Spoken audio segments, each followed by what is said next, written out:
It's the start of Blue Lock's second selection, and we're about to witness one of the most brutal defeats in the entire series.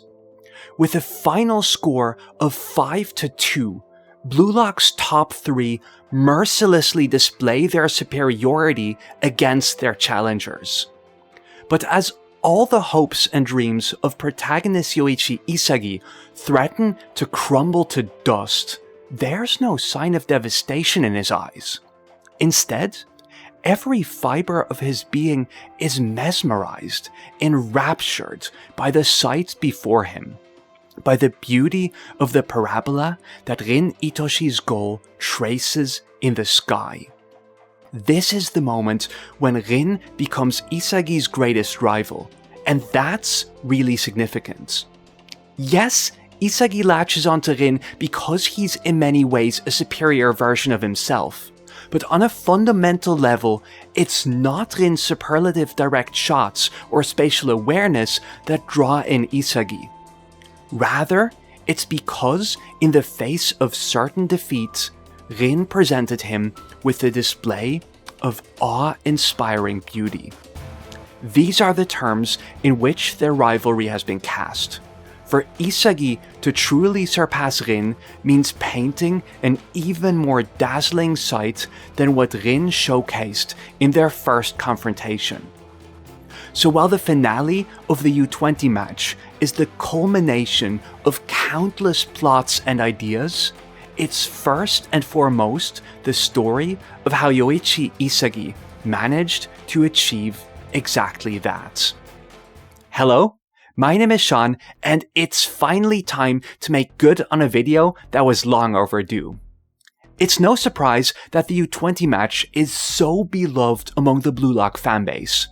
It's a massive payoff to the storylines that Blue Lock has been setting up since its first chapters, and it does so by interweaving Isagi's personal arc from the second selection onwards with the macro-level storytelling of Blue Lock as a whole. To put it simply, the U20 match is both the touchstone to validate the philosophy that underpins the entire Blue Lock program, as well as the moment where Isagi personally proves that he has what it takes to become the world's greatest striker. At its core, the U20 match revolves around 2 key concepts: beauty and destruction, which, as we'll see, really go hand in hand. But to make sense of this, I need to set out the stakes that underpin the contest between the Blue Lock 11 and Japan's under-20 football team. In chapter 1 of the manga, Jinpachi Ego establishes that the inability of Japanese football to distinguish itself on the world stage comes about from a systematic failure in its football culture. What Japan lacks is a revolutionary striker who can lead their team to the top of the world. And that's because its strikers aren't peerless egoists, which Ego, of course, seeks to remedy with his radical training program. So now the time has come for Ego to display the fruits of his labors.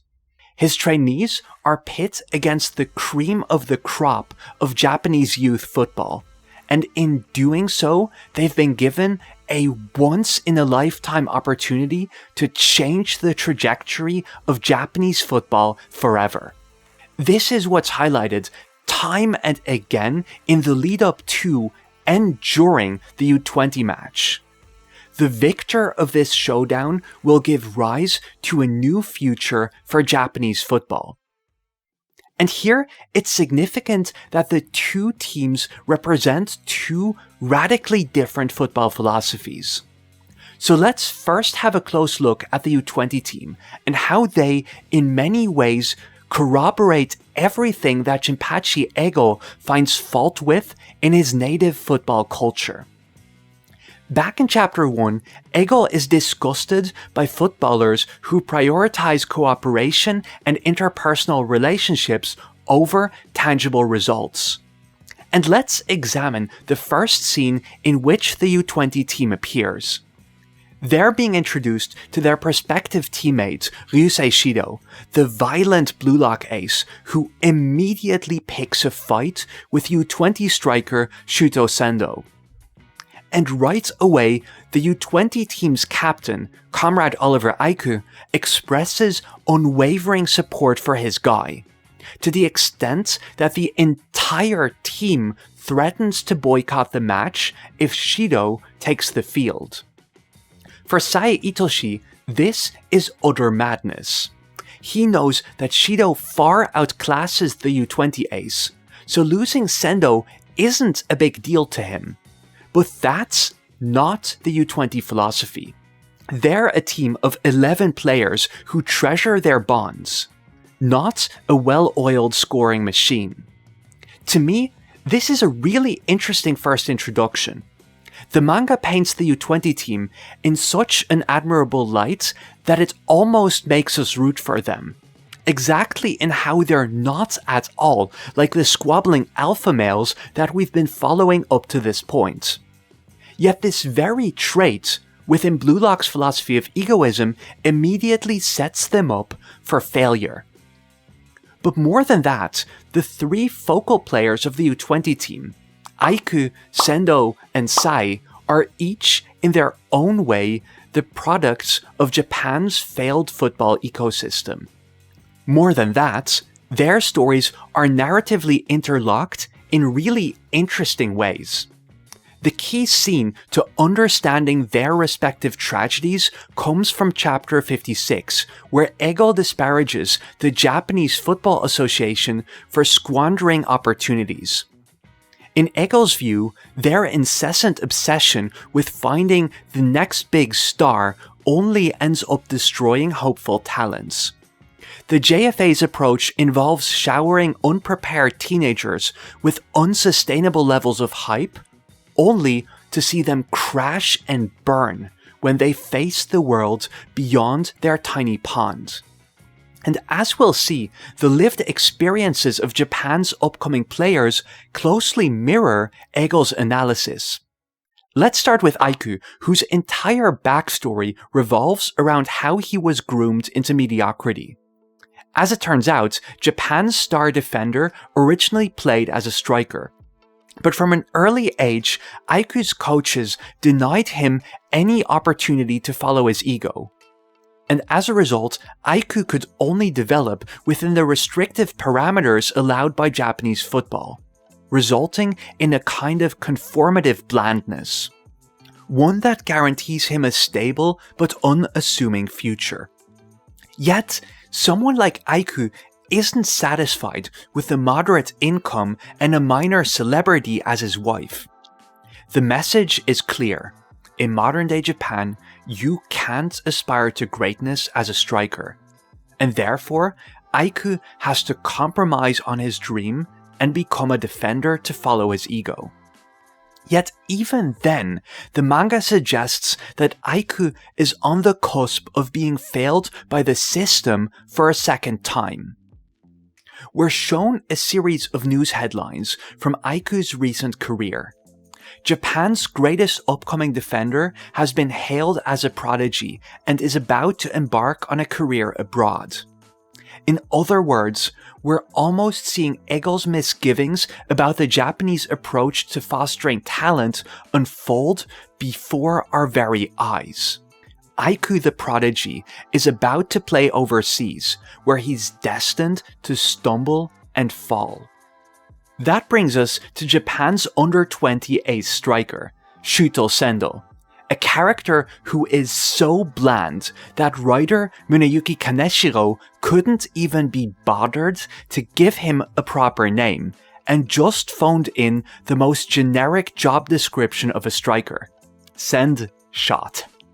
Sendou is a striker who rose to the top within Japan's football ecosystem, and this shines through in his outlook on life when we first meet him. Sendou is completely enamored with the prospect of an above-average salary and a glamour model as his wife, the exact mediocre lifestyle that Aiku denounced earlier in his career. Sae is absolutely right when he disparages Sendou. the depths of their desires are completely incomparable. Where Aiku at least fought back against the status quo, Sendou is more than content with the life of a striker in an environment that brutally stifles talent. That brings us to Sae Itoshi, the most complex character in the U20 roster. The thing about Sae, in contrast to the two earlier figures, is that the manga does not unequivocally paint him as a success or failure. For one, Sae is clearly depicted as the most talented player on the pitch. He plays as a midfielder, yet showcases more showing prowess than the U20's actual strikers. And more than that, at the game's very inception, Sae is cast as the future of Japanese football. He's the sole reason people are tuning in for the match in the first place. Yet, even so, Sae is also a product of a failing system. Let me turn to Ego's speech about the JFA's approach to nurturing talent one more time, and in particular to the image of the hopeful prodigy boarding a plane to develop a career overseas. And that's the exact snapshot we get of Sae leaving for Japan, trolley in hand, ready to face the world. That trolley also features prominently in the scenes following his return to Japan, as a symbol of sorts for the hopes and dreams that Sae once carried with him. Yet Sae's experiences are exactly as Ego had outlined. He discovered firsthand that the world is much larger than he'd anticipated, brimming with talents that even eclipse Japan's brightest star. In that light, it's really telling that when Sae lashes out against Rin, he comments on how the Japanese way of doing things transforms exceptional talent into mediocre trash. Yes, Rin may not have lived up to his full potential, but it's hard to shake the impression that Sae is using Rin as a conduit for his frustrations about his own shortcomings. After all, Rin is now a rising star, whereas Sae sees his own prospects of becoming the world's best slipping away before his very eyes. That brings us to the Sae at the start of the story. The manga makes it clear that even despite the setbacks he's experienced, Sae still harbored the ambition to become the best in the world. Sae is an egoist through and through. However, in his first appearance in the manga, Sae makes it clear that he has lost faith that he can fulfill his dream by winning the World Cup. In his view, Japan is incapable of producing a striker worthy of his passes. This is something he brings up repeatedly in the U20 match. He's convinced that Japanese strikers will never measure up to the standards required to reach the top. And with that, Sae's decision to become the greatest by winning the Champions League is presented as a compromise of sorts. A compromise on his dream to win the World Cup with Rin. Even Sae can't see himself sparking enough miracles to lead Japan to a World Cup victory, and so he has sought out an alternative avenue to fulfill his dream. So when the underdogs eventually overcome the established order against all odds, it's not just a victory of Blue Lock's philosophy of egoism against the Japanese status quo. The end of the match also sees Sae acknowledge that his beliefs were misguided all along. Sae's mistake was losing faith in the face of an ailing system, and giving up on Japanese football altogether. But Isagi's final goal proves that Sae's dreams can be fulfilled by Japan's national team after all. In that light, it's worth looking at Sae's fateful reunion with Rin one more time. I've already touched on how much the U20 match interweaves micro and macro level storytelling. how the struggles and growth of its individual characters reflect the general situation of Japanese football. And this is true for Sae as well. As a child, Sae shared a dream with his brother, of him becoming the world's greatest striker, and Rin in a close second place. But Sae's time in Spain splashes a heavy dose of cold reality onto Japan's newest prodigy, on both scales. On a macro level, that the world's greatest player can't arise in a Japanese environment, and that he must therefore bring about his dream through European club football. And in parallel, on a micro level, Sae discovered that he can't cut it on a global stage as a striker, whereas he's much more suited for the role of midfielder. Now, I don't want to suggest that Sae was entirely wrong in making the switch. After all, his flashback at least implies that he doesn't have the kind of striker's intuition that comes naturally to Rin, or to Isagi for that matter. Whereas Sae displays unsurmountable dominance over the midfield throughout the U20 match.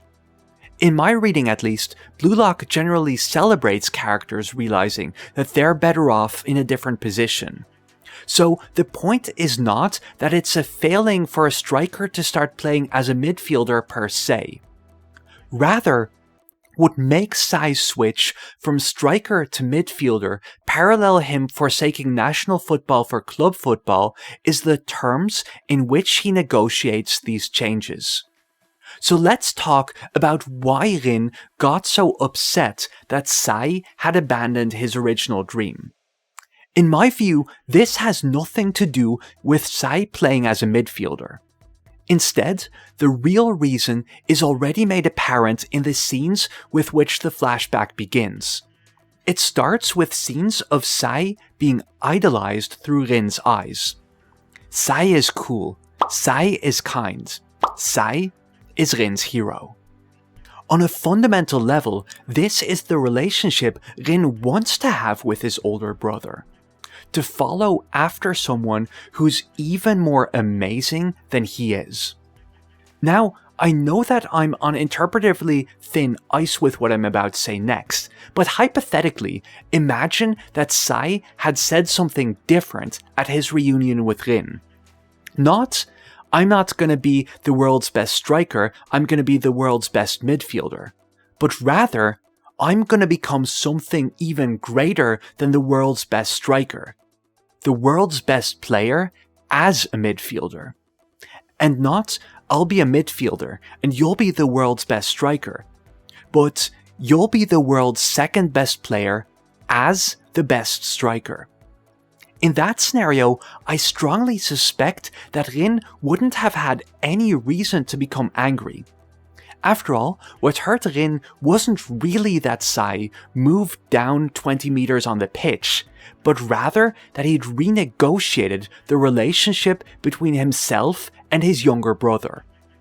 What Sae suggested was that they'd stand side by side, and thereby he'd robbed Rin of his hero.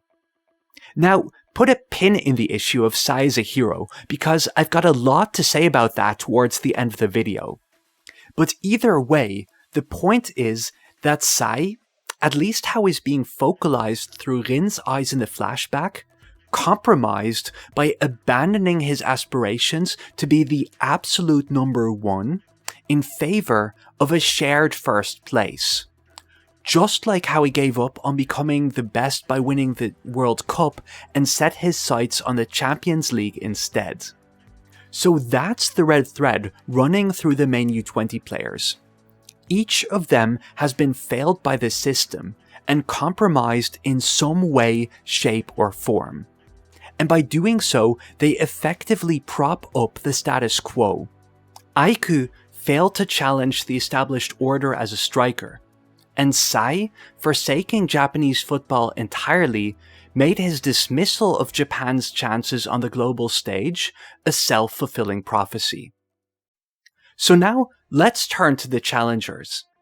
It goes without saying that Blue Lock represents a radically different approach to cultivating strikers than that of the status quo, but I want to hone in on one distinguishing factor in particular.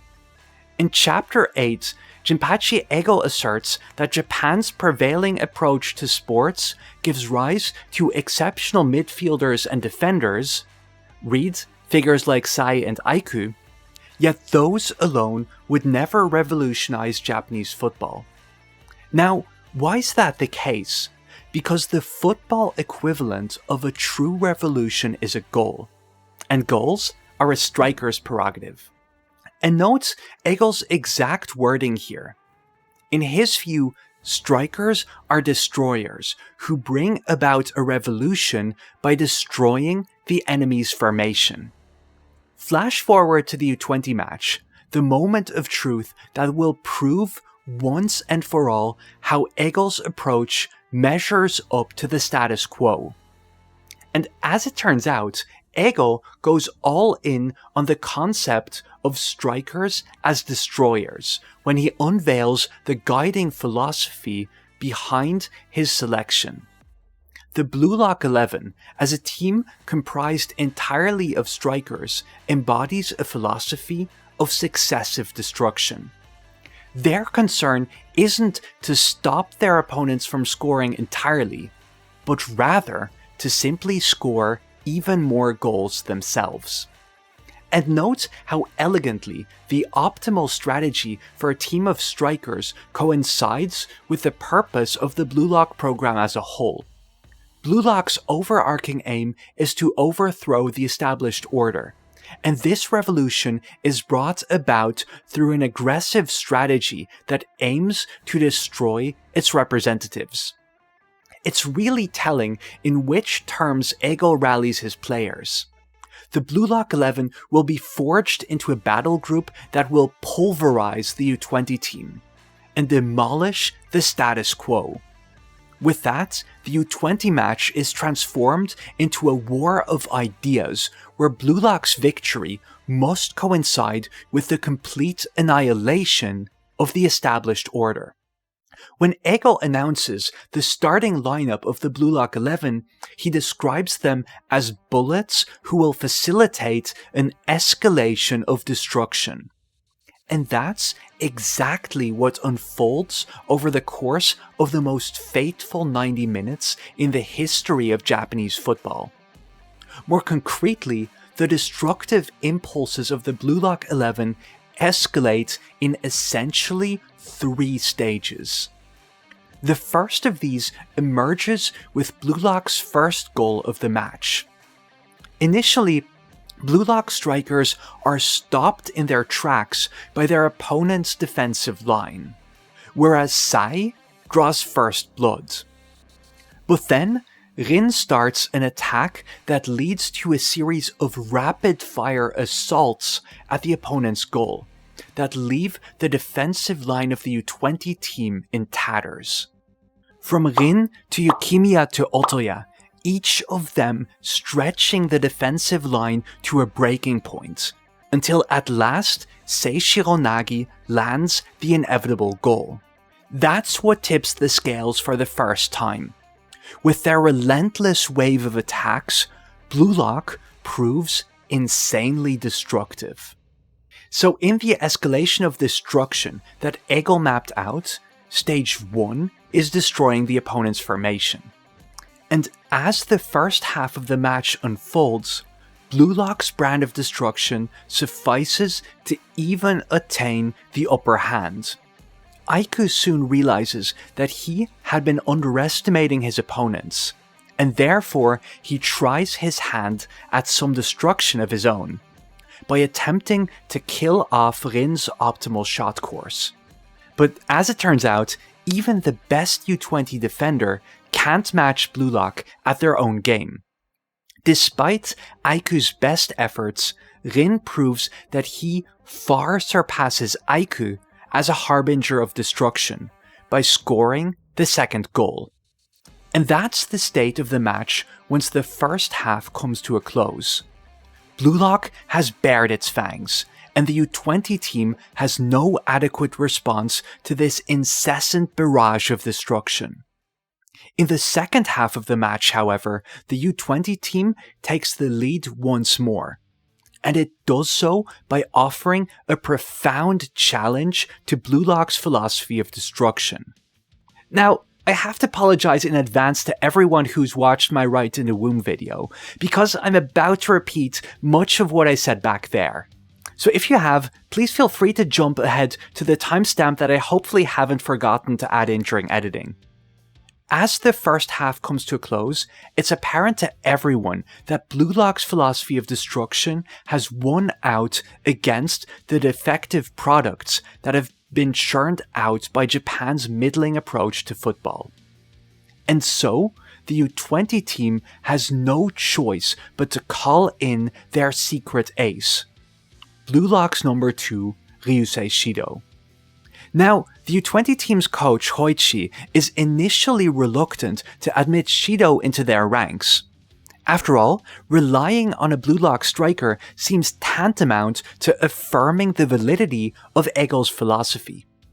But interestingly enough, this issue isn't quite as straightforward as it appears. Throughout the second selection, the manga makes it clear that Blue Lock's number 1 and 2 are fundamentally incompatible. Rin and Shidou clash both on and off the field because they reach the same conclusions through diametrically opposed processes. The greatest strikers to come out of Blue Lock can't understand how the other operates, and therefore they're unable to produce any meaningful synergy between the two of them. But the issue of compatibility goes far beyond Rin. As Ego concludes, there's not a single player in all of Blue Lock who can comprehend and elevate the entity that is Ryusei Shidou. Now, you might explain this by pointing to Shidou's aggressive tendencies or his unique reflexive playstyle, but these are only symptomatic analyses.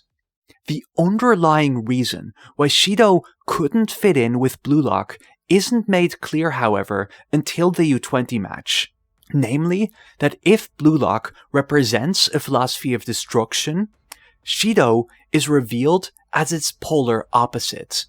To put it most succinctly, he's an embodiment of creation. One of the most notorious scenes in Blue Lock is the moment leading up to Shidou's second goal, where the manga finally unveils his driving philosophy. According to Shidou, the basic purpose of humanity is to leave behind a trace of their genes, a proof of their existence. In his view, this basic fact of the human condition can manifest in a myriad of ways. From artists whose masterpieces move and inspire humanity for centuries to come, to people whose ambitions lead them to carve out a place for themselves in the world. And of course, as the ultimate act of creation, the parents who literally immortalize their genetic material through their offspring. So when Shidou declares that he manifests his existence by playing football and equates his orgasmic pleasure at scoring goals to sexual intercourse, he's offering the most profound possible challenge to Blue Lock's guiding philosophy.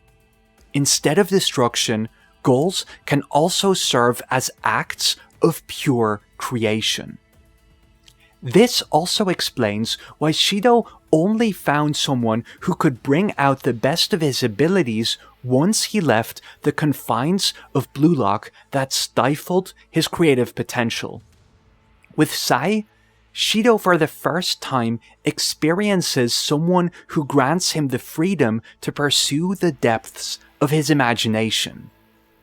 And with this miraculous partnership, Shidou manages to score 2 successive goals and overtake the Blue Lock 11. So when Shidou scores the goal to secure his lasting fame and legacy, the goal with which the U20 team finally regains the lead, everything he stands for is consolidated through the name he devises for his ultimate shot, the Big Bang Drive. The implication here is that with this goal, Shidou has given birth to an alternative future for Japanese football through an act of explosive creation, analogous to the massive explosion that shaped the entire universe. And of course, the entire sequence is pregnant with a thick layer of innuendo that consolidates the association between scoring goals and procreation. Jinpachi Ego says as much himself right after Shidou's spectacular goal. Shidou's achievements have secured a new era of Japanese football, a future birthed by Shidou's philosophy where creation eclipses destruction. Japanese football will be reformed from within, and this change will be brought about with minimal destruction. In the face of a U20 victory, Ego and Blue Lock might disappear from the stage, but the Blue Lock players will be absorbed into the existing system, placed in a prime position to rejuvenate it from within. Taking this even further, it's really fascinating how deliberately the manga parallels the advent of Blue Lock's destruction to that of Shidou's creation. When Nagi evens the score against the U20 team, he frames his goal as a self-introduction. Yet, on a thematic level, this is not just the introduction of Seishiro Nagi. It's also the moment that proves the validity of Blue Lock's philosophy of destruction for the entire world to see. But then, 14 chapters later, Shidou uses his second goal to announce his existence to the entire world. And significantly, this second self-introduction demarcates the moment where the U20 team at last delivers a philosophy that can transcend the Blue Lock approach. And as the match continues, it turns out that this philosophy of creation doesn't just represent Shidou. It also starts to resonate with Aiku, the greatest of the original U20 players. Now I know I've already touched on Aiku's backstory, but what's fascinating in light of the material I just discussed is how well its underlying metaphor ties together with the notion of scoring goals as procreation. Aiku compares nurturing athletes to cultivating flowers.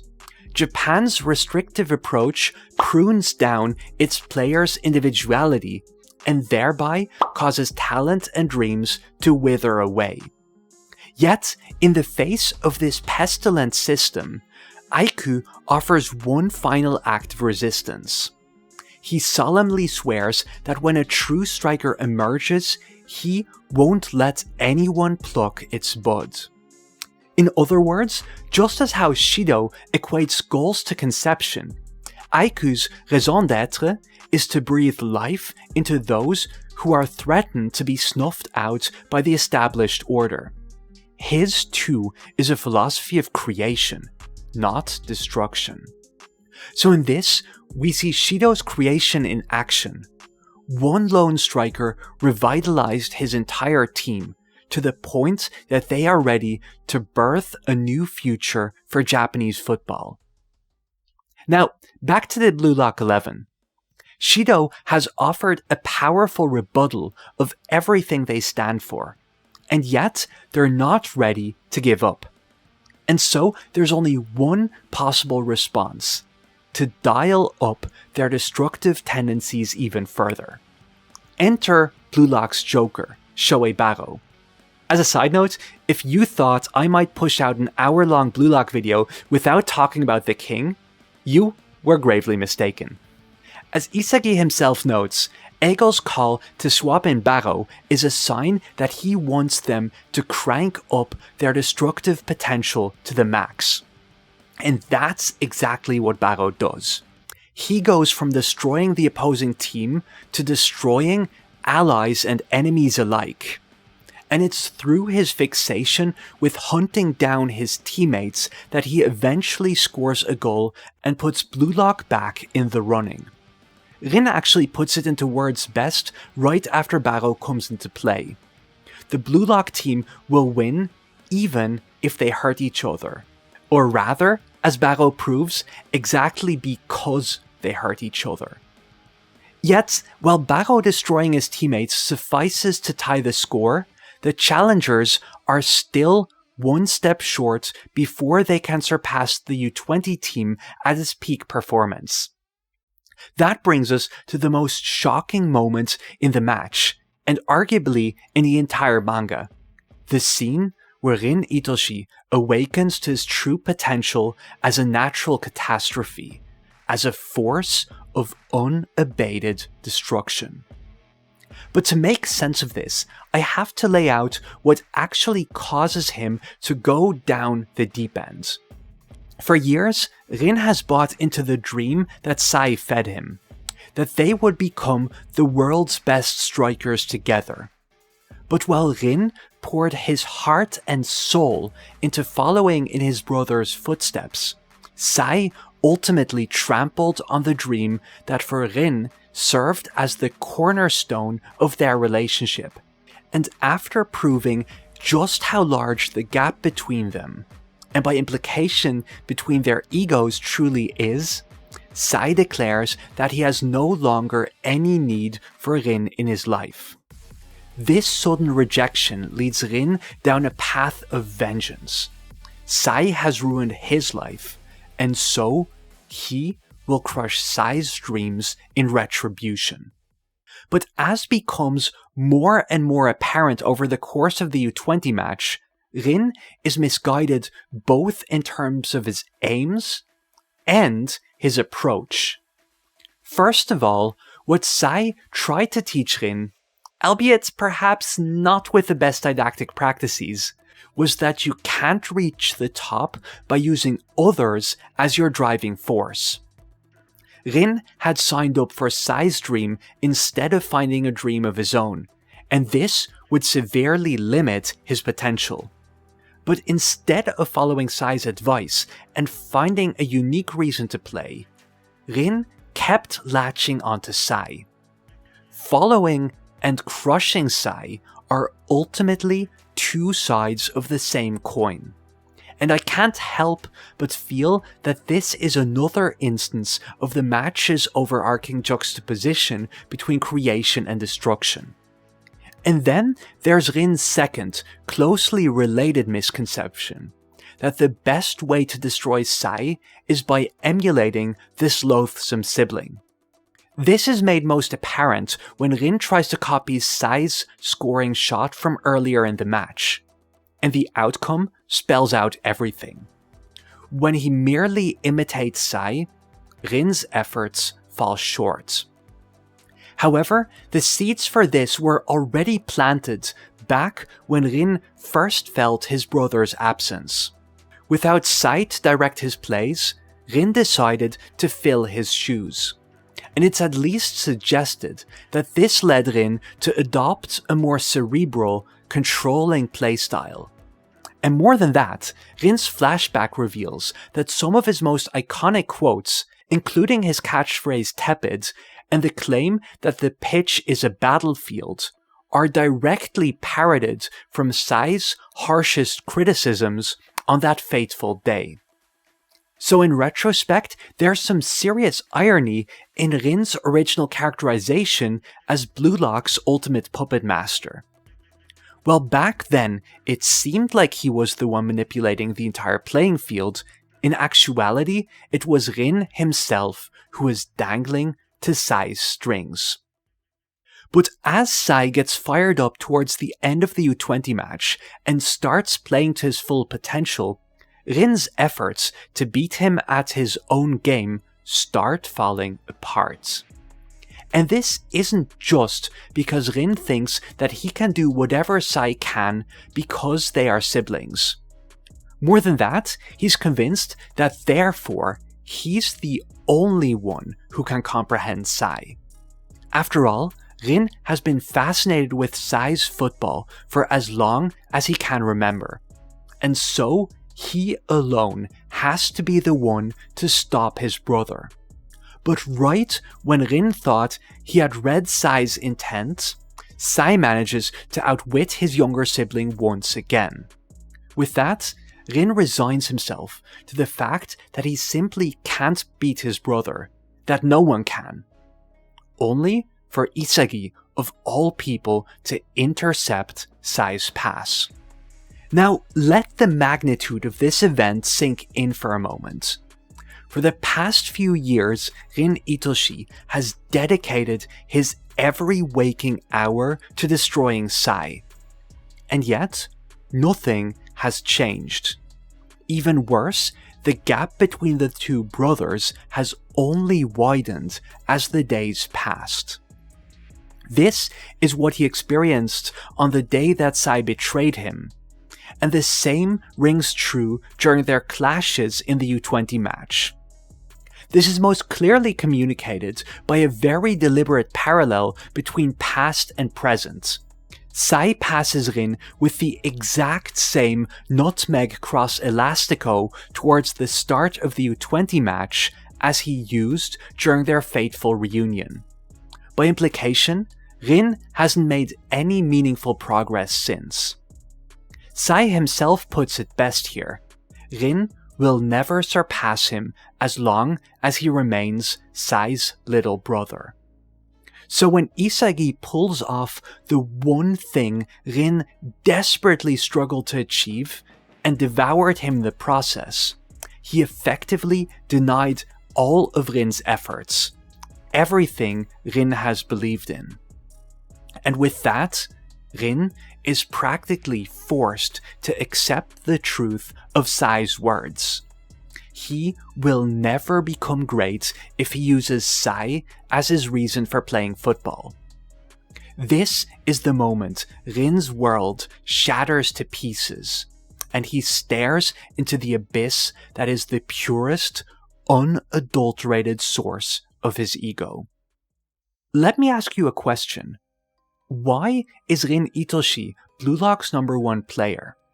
You might bring up his immaculate shooting technique, his unrivaled football IQ, or that he scored the most goals out of anyone in Blue Lock. But to me, those are all very surface level explanations. The real reason why Rin rose to the top, in my view, is much more fundamental.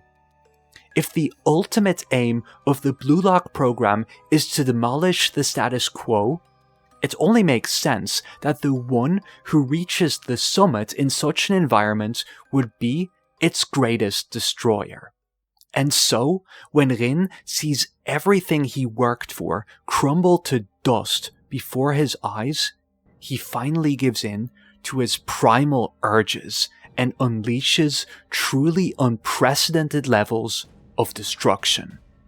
From destroying the opponents to destroying your allies, Rin's awakening brings the ongoing escalation of destruction to its logical conclusion, to destroying himself. More concretely, Rin strips himself bare of everything outside of himself. His team, his rivalries, his vengeance, and finds the one thing that remains, the underlying source of all his desires, a compulsive urge to destroy.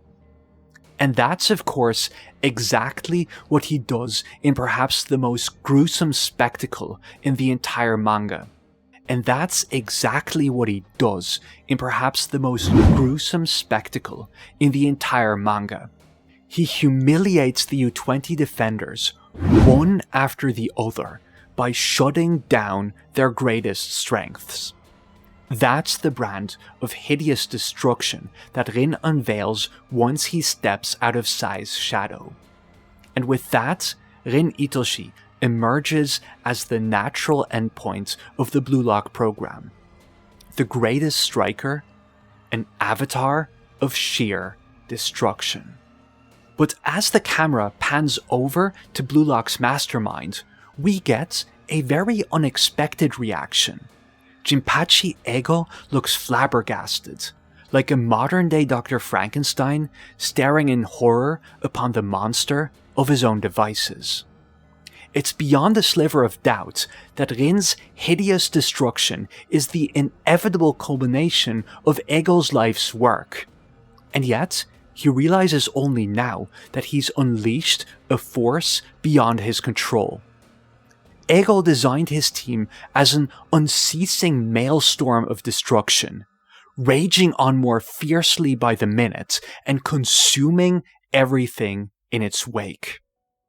So as I've laid out to this point, the second half of the U20 match can really be reduced to a contest between two competing ideas: a force of creation versus a power of destruction.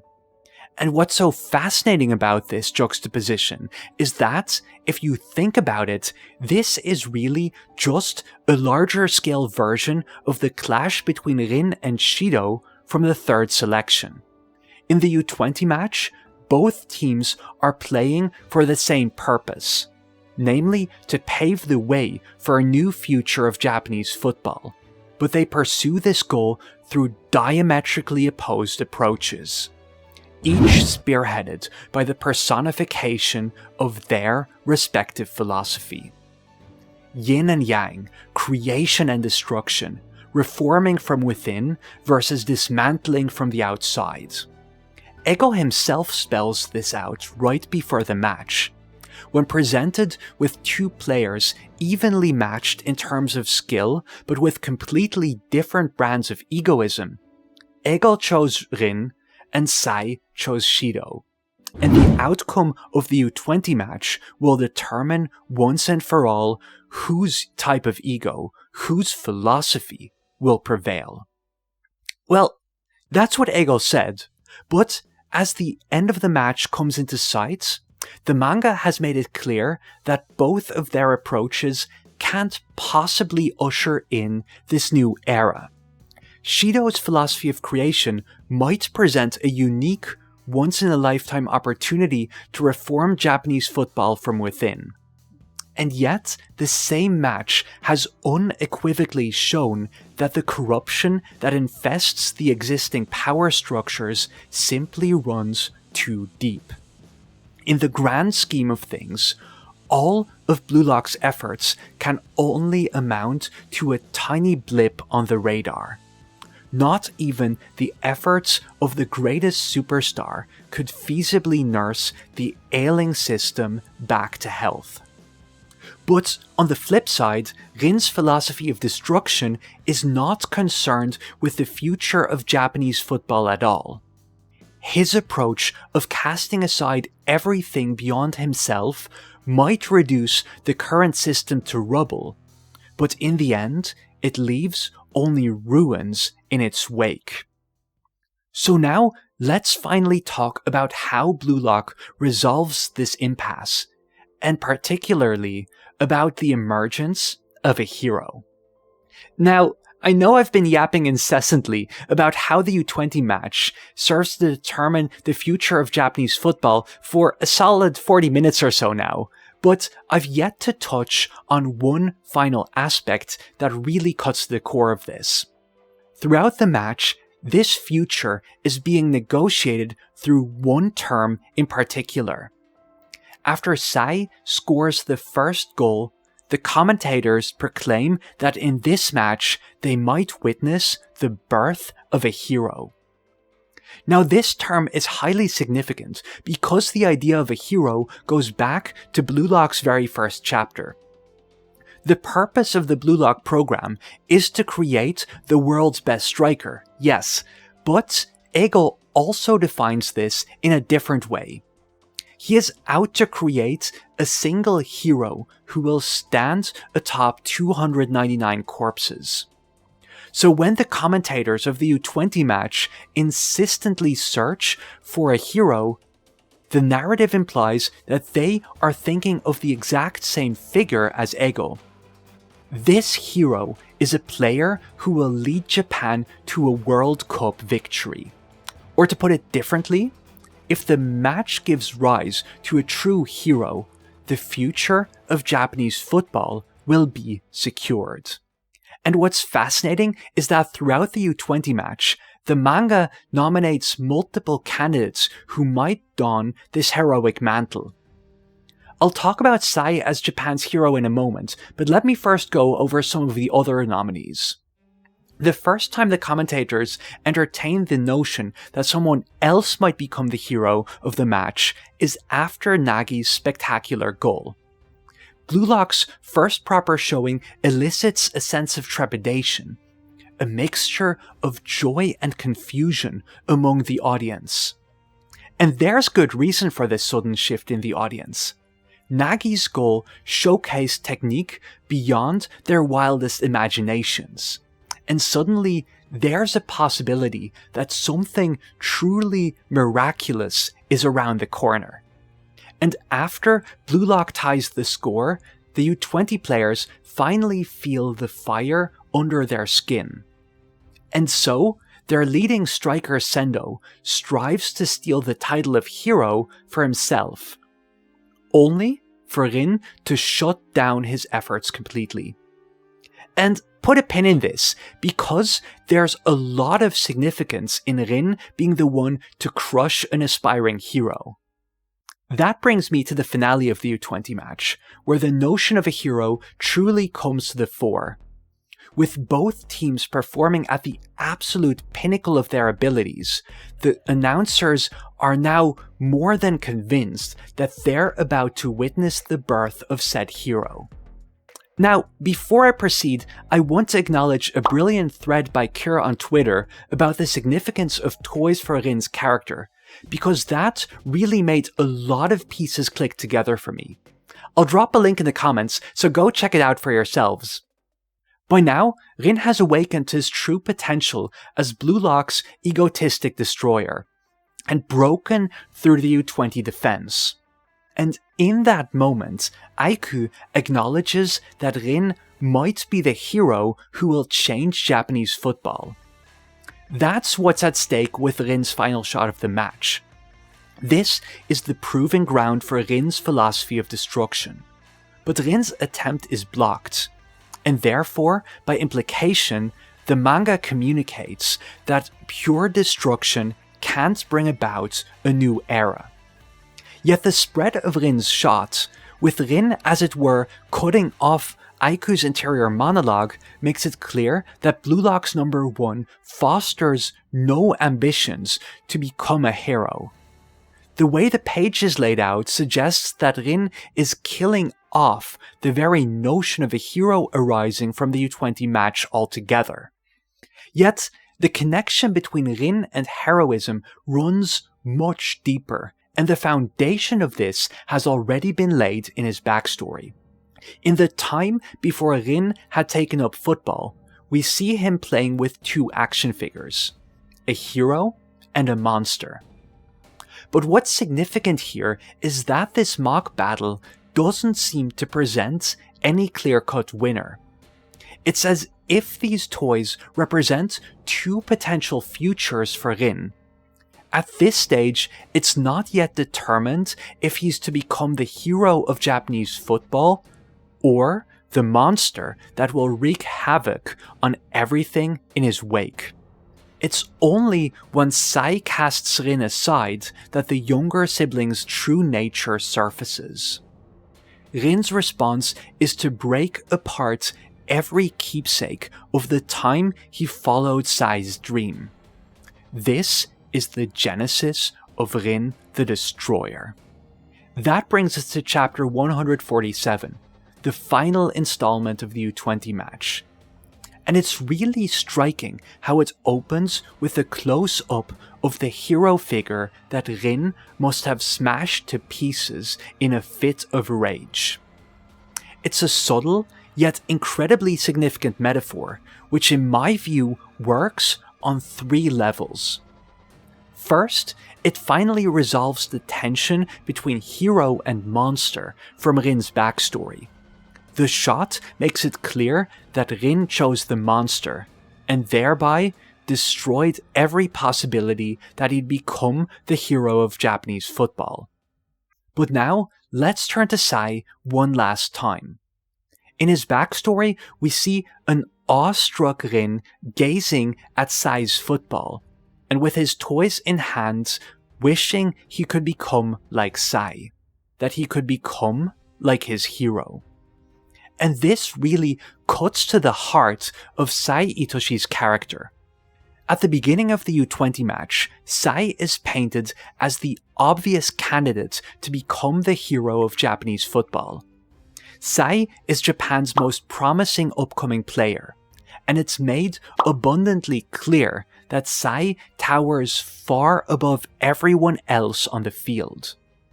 But there's one more factor that makes Sae seem almost fated to harbor a new future, and that's his brand of football, which is characterized as destroying beautifully. It's an elegant yet deadly playstyle that pinpoints not just the most dangerous, but also the most mesmerizing plays. And more than that, Sae's football is also cast as the polar opposite of Rin's, once he awakens to his true nature and destroys hideously.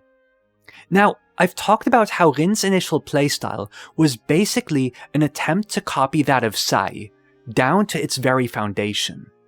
From his earliest childhood, Rin had been fascinated by Sae's beautiful destruction. So now finally, we have the context to fully appreciate the significance of this scene from the second selection, where Isagi found himself spellbound by the beauty of Rin's parabola. This is Rin's most successful attempt at imitating Sae's beautiful destruction. Throughout the U20 match, we've been shown just how many emotions football can elicit. From excitement to shock, the viewers experience an absolute emotional roller coaster. But if we're talking about football that draws people in, there's nothing in the series that surpasses Sae's beautiful destruction. From Rin to Isagi to all the spectators in the U20 match, this is the football that can resolve the impasse between creation and destruction. The football with the potential to bring down a failing system, while also promising a hope for a greater tomorrow. That's what makes Sae Itoshi a downright tragic character. He had everything he needed to become the hero of Japanese football in the palm of his hand, and yet he failed to do so. All because Sae couldn't bring himself to believe in said future. So that's the second meaning of the broken hero in chapter 147. As the curtains fall, the prophesied hero proved unable to fulfill his role.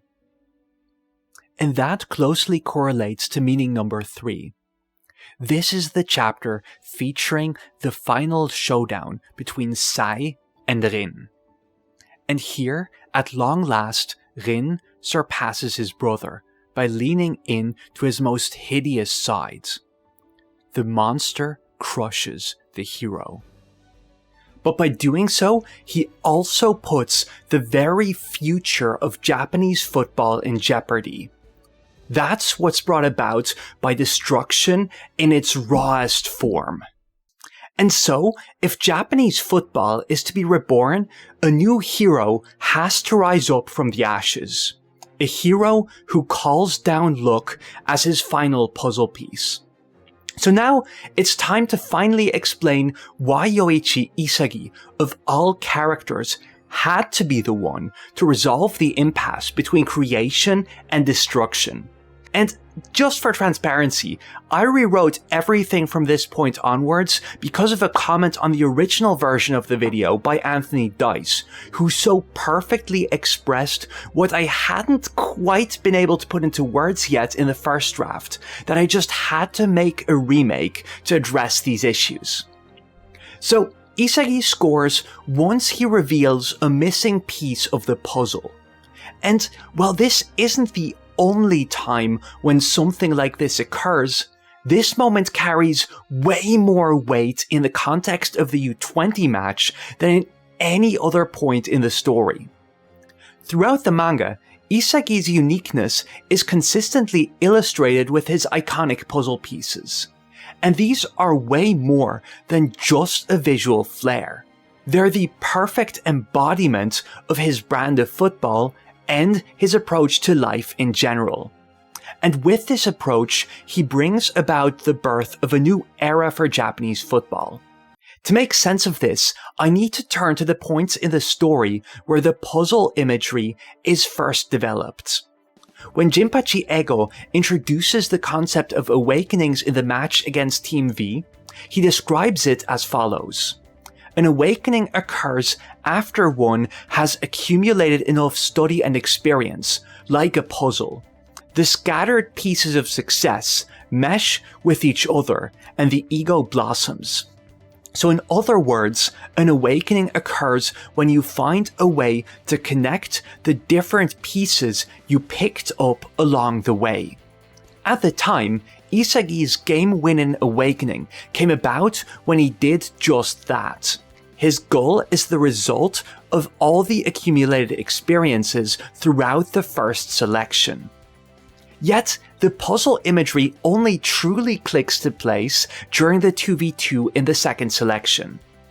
Thanks to Naruhaya, Isagi landed on a new piece for his figurative puzzle, and pay attention to the terms in which he describes his moment of awakening.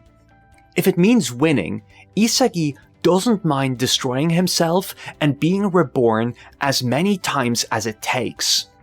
This idea is reiterated by Naruhaya after the fact as well. What sets Isagi apart is his ability to destroy and rebuild himself, as a genius of adaptability. And if you think about it, that quality is brought out perfectly by Isagi's signature puzzle imagery. After all, the whole point of a puzzle is that you take it apart in order to piece it back together again.